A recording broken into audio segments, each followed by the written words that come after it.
En plein cœur de la très démocrate ville de New York, voici l'artiste républicain dont tout le monde parle.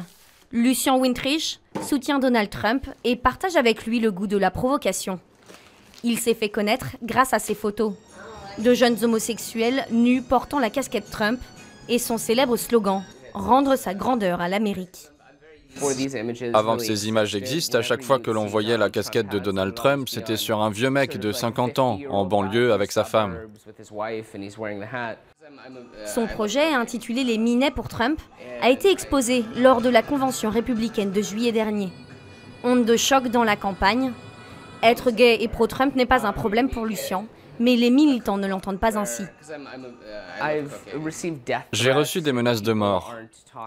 Et les gens ne me parlent plus actuellement. J'ai été viré de mon boulot, donc oui, ça m'a un peu changé la vie. Mais pour le meilleur.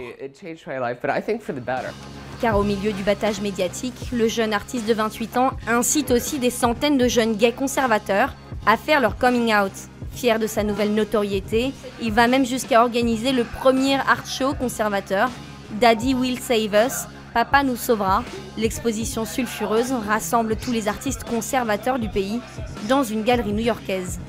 Le show défraie la chronique en frisant avec l'extrême droite, comme ici, avec cette baignoire remplie de sang. Milo Yiannopoulos, par exemple, a réalisé cette performance. L'idée derrière ces photos, c'est de dénoncer toutes les victimes des immigrants illégaux et du terrorisme, à travers cette baignoire remplie de sang de cochon. C'était absolument brillant. Lucien et ses amis se moquent volontiers des critiques du camp démocrate. Pour lui, mieux vaut soutenir l'anticonformisme de Trump que l'immobilisme de Hillary. La bien-pensance de ses supporters ne l'inspire guère. De plus en plus de conservateurs nous rejoignent sur cette voie et décrient les œuvres banales produites par les artistes de gauche. Ils disent « Ok, nous sommes républicains, nous n'avons pas les mêmes règles que vous. Nous ne sommes pas tenus de faire ce que vous considérez approprié.